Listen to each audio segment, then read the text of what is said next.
Hey guys, welcome back to the Piston Show. Today we have here with us the new Lexus RX350 Luxury. Now this is a fully imported model priced at a little under 470,000 ringgit. That means it goes up against the likes of the Mercedes-Benz GLE as well as the likes of the BMW X5. Now, it has some fierce competition, but the Lexus RX350 has always held its own ground and always had its own peculiar attractions. It still does not disappoint. In fact, it builds up on its strengths and is now perhaps a much better car than before. How much better? I'll tell you in this video. But before that, a quick word from our sponsor.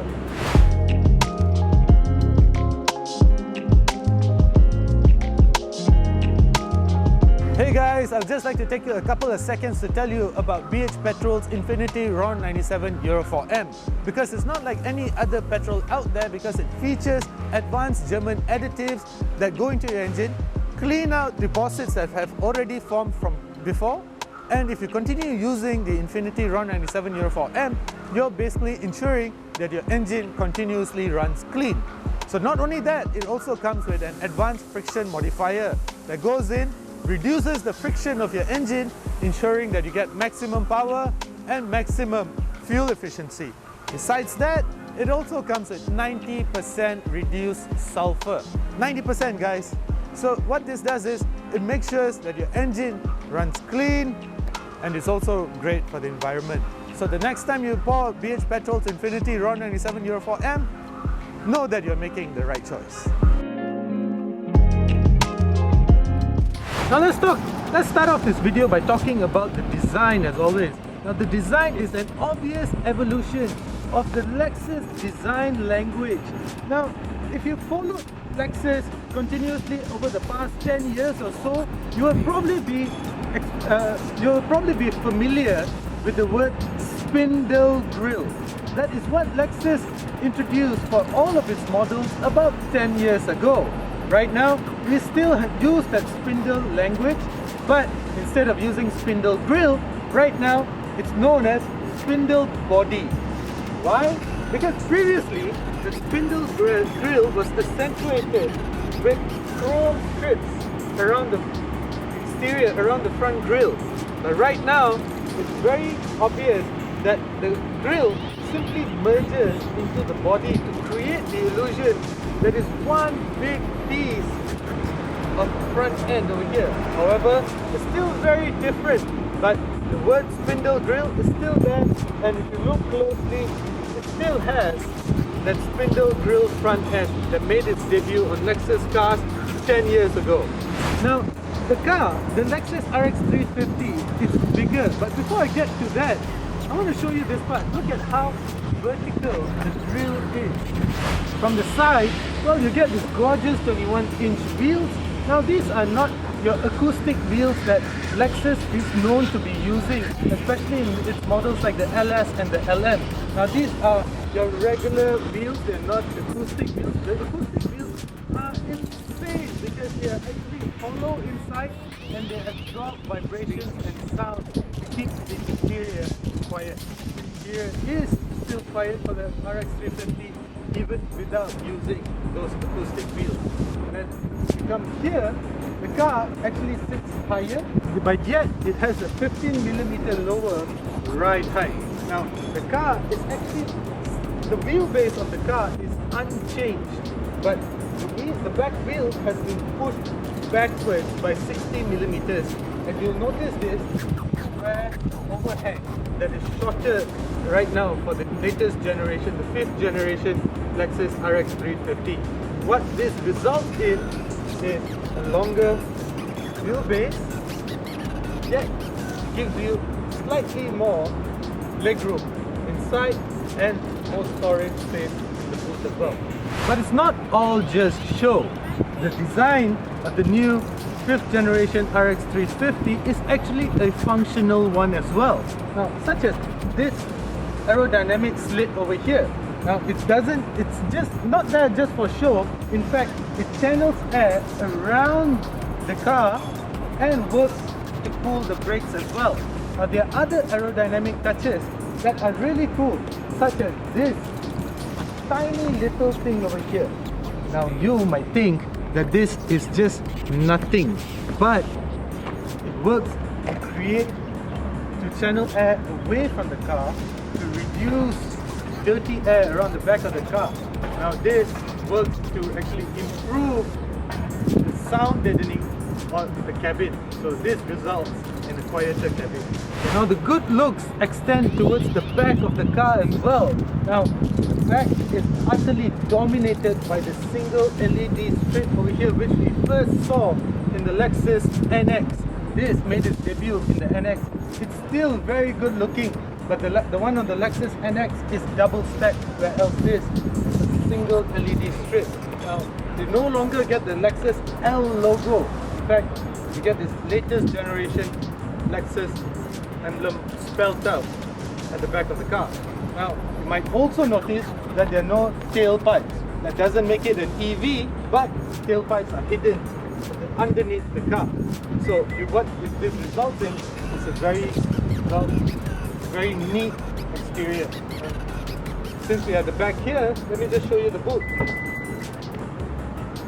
You get about 470 litres worth of boot space, which extends to over 600 litres at the touch of a button over here. So this is all electronically controlled.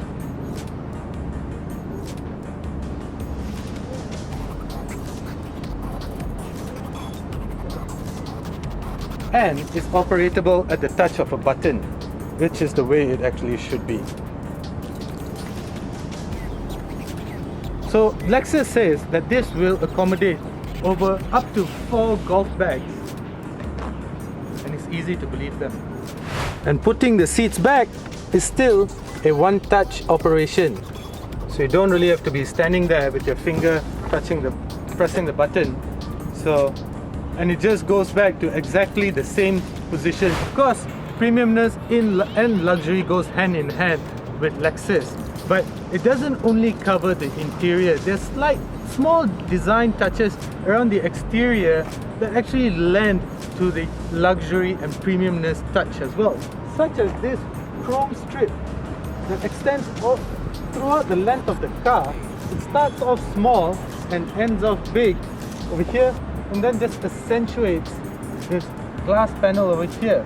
Now it just gives it a premium touch, which I personally like as well. From far, and especially it merges really well with the overall bronze color of the new RX350 Luxury. Now another thing that made its debut on the Lexus NX was something called the E-latch. Now the E-latch is basically the door handle. Notice that this door handle on the RX350, well, you can't just pull it, right? So there's a button inside there which you touch to open the door. So you no longer have to pull on the latch. However, you just have to touch it. Opens. Now that's a nice touch. Now, power is generated by a 2.4 litre 4-cylinder turbocharged engine mated to a conventional 8-speed gearbox. It's rated at 297 PS and 430 Newton meters of torque, which is good for an acceleration figure of 7.6 seconds to 100 kilometers per hour. Power is sent to all 4 wheels via an electronic all-wheel drive system. What this means is that at any given time, 25% of power is channeled to the back axle, where else when you really need it the most during acceleration, or depending on the driving mode that you are in, power can be channeled between the front and back axle equally at 50-50%. Now I know power may not sound like much, and 7.6 seconds to 100 kilometers per hour may not sound very inspiring, especially during this time of day when 4 to 5 seconds to 100 kilometers per hour is usually expected, especially for a 470,000 ringgit SUV.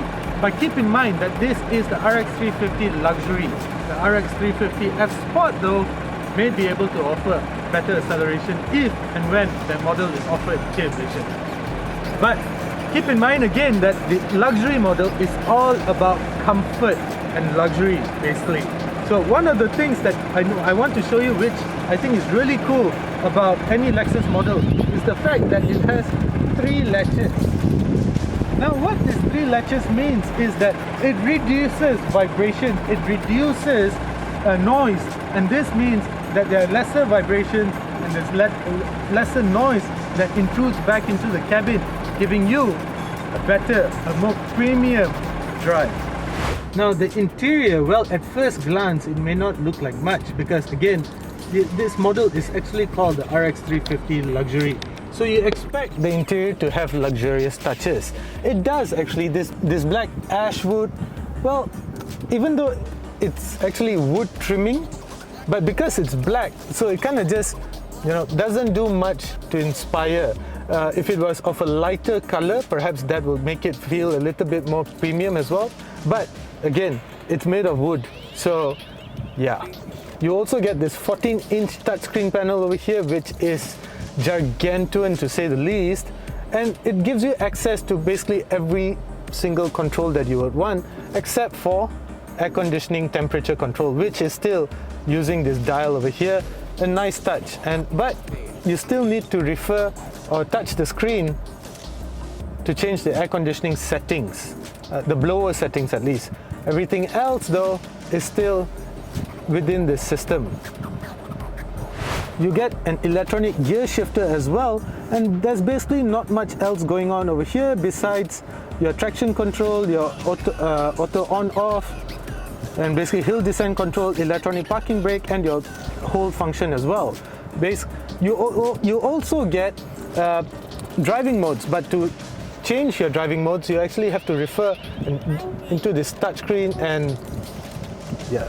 Now the interior is obviously very comfortable. The seats are perfect. They are ventilated as well as heated.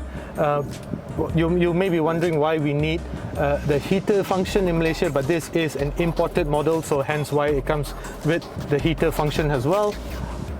It's a nice combination of this suede-like finishing over here together with this open pore leather finishing over here, which is required if you're going to have ventilated seats. And then the interior, well, it may not do much in terms of sticking to the luxury theme, simply because this black ash pore wood over here, this trimming, well, I think it could have been better. It could have been lighter to really give it that luxury feel and ambience. Right now, it just sort of just blends into the darkness of, you know, this black leather over here. So everything just seems to blend. So you can't really see the wood trimming, which is a bit of a pity, because otherwise I think it's actually a very nice interior. Almost all of the controls are located in this 14-inch touchscreen over here, which also doubles up as your infotainment system, and it has basically all of the controls that you require to operate this car, except for the volume button over here and your temperature controls over here. So these are your basic controls that you will most likely reach out to the most. So it's a good thing that they're still physical knobs. But however, your blower settings, you still need to slide your hand or your finger over here, which is a bit of a pity if you ask me, because these two should have been a knob, because you know we use air conditioning controls, your audio controls the most often in any car. So those, I still believe, should be physical buttons. If I'm not mistaken, the Lexus NX does that. So I really love the overall the way the interior has been set up. Now besides this 14-inch screen, you also get a digital meter panel. You can customize this to give you the most basic necessities, or it actually changes according to the mode that you're in. Right now it's just red and angry because I've chosen sport mode, or if I go into eco, it's just blue and it's just very subdued, you know, and it's basically telling me that I've chosen eco mode. Now if I go into normal, it's basically white in color. That denotes that we are in, right now we are in normal driving modes. So yes, by now you would have figured out that we have 3 driving modes, and they're all accessible through this touchscreen over here. So are your seat controls. Of course, you have your seat controls at the side here as well, but besides that, you also have your seat controls located over here. Well, basically if you want to fold the back seats, but you don't want to get down to the booth to press those buttons I was showing you earlier, you can just press this button over here and it will automatically fold all the seats.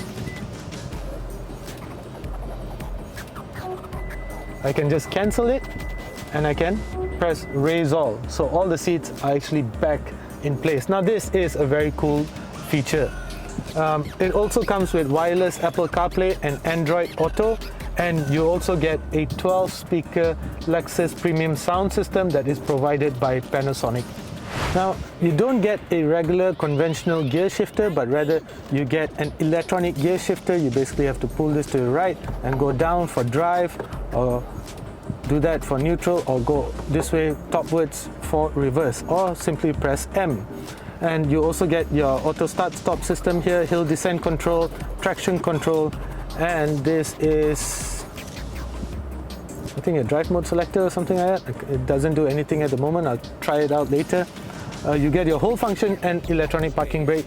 Over here you also get your key wireless charge pad. You get 2 Type-C USBs, 1 Type-A USB slot and another Type-C. So basically you get 4 USB slots, 3 Type-Cs and 1 Type-A. This massive cup holders over here and quite a generous storage bin over here. So it's a nice car. There's no doubt the interior is a nice place to be in. Now though, let's go find out how it drives. You know, on the topic of the e-latch, I showed you how you can just simply press a button on the outside door, the door latch, to open the door. It's no longer something that you have to pull. But on the inside, there's one way to open. You can pull it twice, or you just have to press this and open. So you have 2 options. Either pull it this way, or simply press it and it open. Now on the move, well, the Lexus RX350 Luxury still, well, basically it does not disappoint. As I showed you earlier, this is a car that is brilliant to be driven in, and it's still brilliant from behind the wheel as well.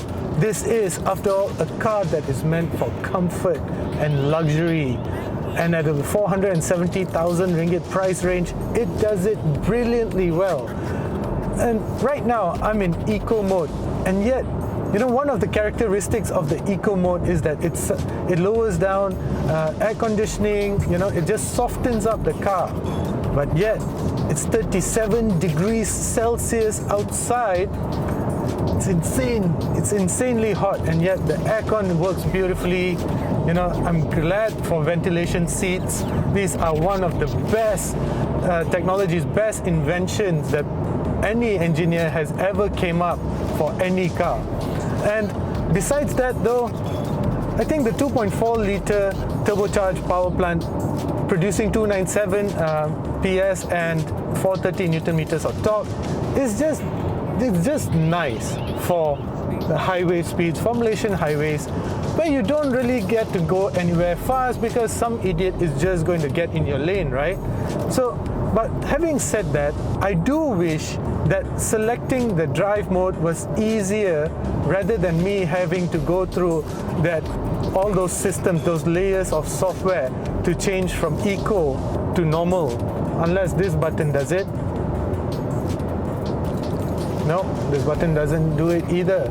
So check out the process, the steps that I have to take. That's 2 steps over there, and then this is the 3rd step to go into sport. So that is a 3-step process for me to change from eco to sport while I'm using the wireless Apple CarPlay, which is a bit sad. And now, because I'm using Google Maps, for me to go back to the map that I was referring to earlier, however, it is much simpler because I only need to press on this button and then again. So that is a 2-step process. I do think, however, that if there was a button over here to just change the drive mode, would have been much simpler. But that aside, I'm going to put my foot down, and initially there's not much going on, and this is the idiot that I told you about earlier.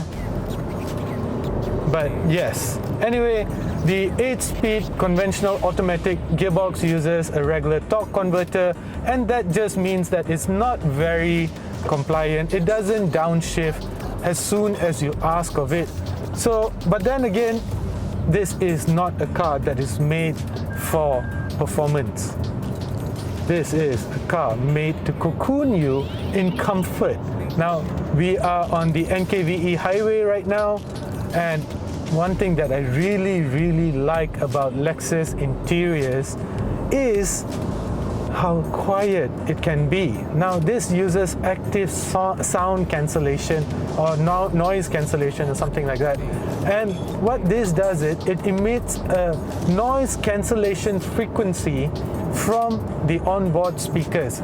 Now, this was a technology that was introduced back in 2011 or 2012 with the Lexus LS.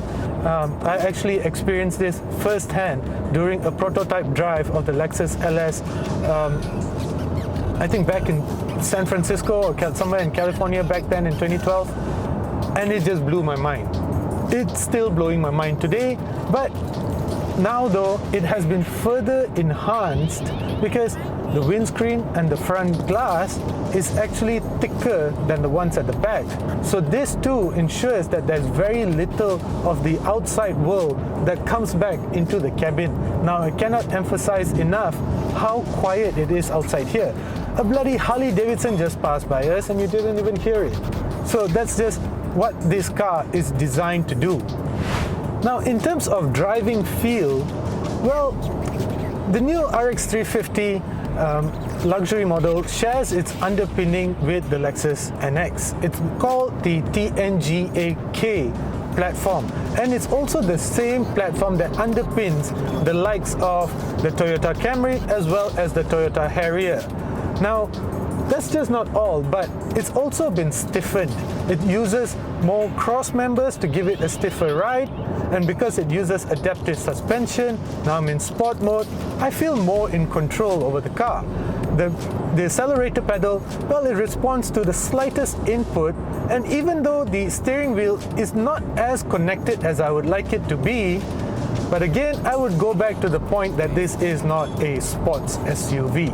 This is one that is designed for, again, to cocoon you. But that aside, the new RX is actually 90 kgs lighter than before. And that's because a generous amount of aluminium has been used to actually make the car lighter. And also, it's quite significantly more stiffer as well. So that just basically means that it's more compliant and it's actually happier to do as you want it to do.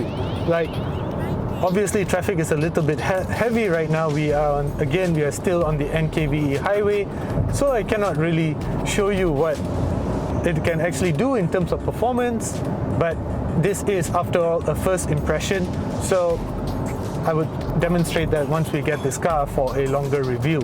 But that aside, how does it feel as compared to the likes of the Mercedes-Benz GLE as well as the X5? Well, as I mentioned earlier, I think the interior can be a little bit more inspiring. The interior of the GLE as well as the X5, I think, may look slightly better. This is, even though it's nice, it has some very nice suede-like finishings everywhere, and you do not get, I mean, we've been driving this car significantly already for quite a long time today, and you don't hear any rattling or buzzing sounds, which is quite common in the Mercedes and the BMW. It just feels very well put together. But this black ash wood trimming over here, I think this should have been lighter in color to give it a more premium look and feel.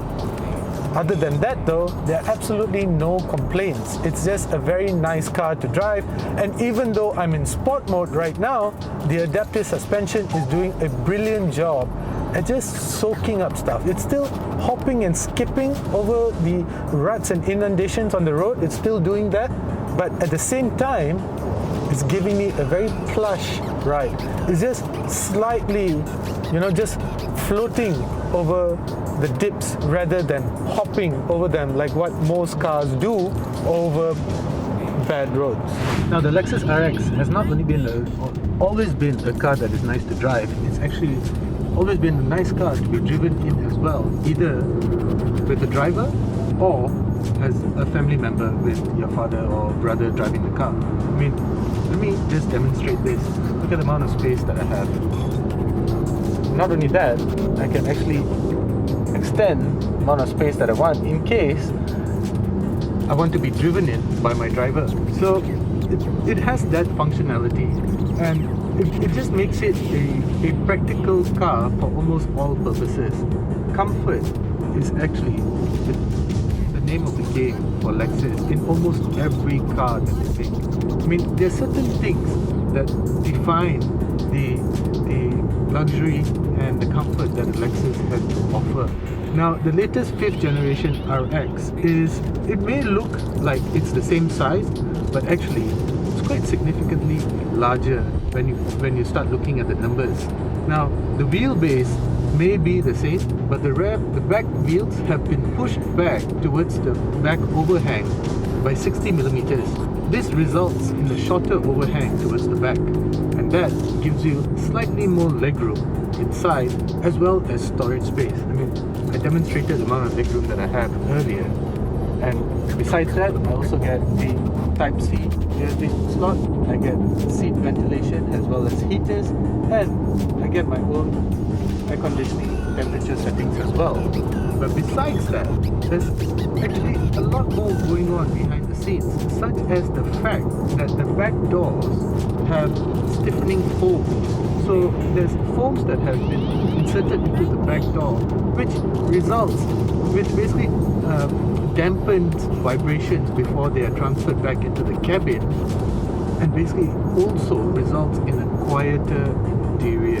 The front glass, for example, is thicker, so this too actually absorbs ambient sounds. I mean, we're on the federal highway right now, and there's a bike right next to me. I'm hardly hearing anything of the outside world, and if I do not want to see that, I have this privacy screen.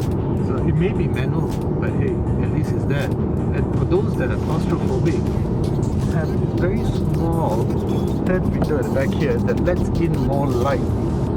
I like being driven in this car. Now let's go check out how it feels like to actually drive the new Lexus RX350 Luxury. So that's it then, guys. A full day with the new Lexus RX350 Luxury as a first impression drive.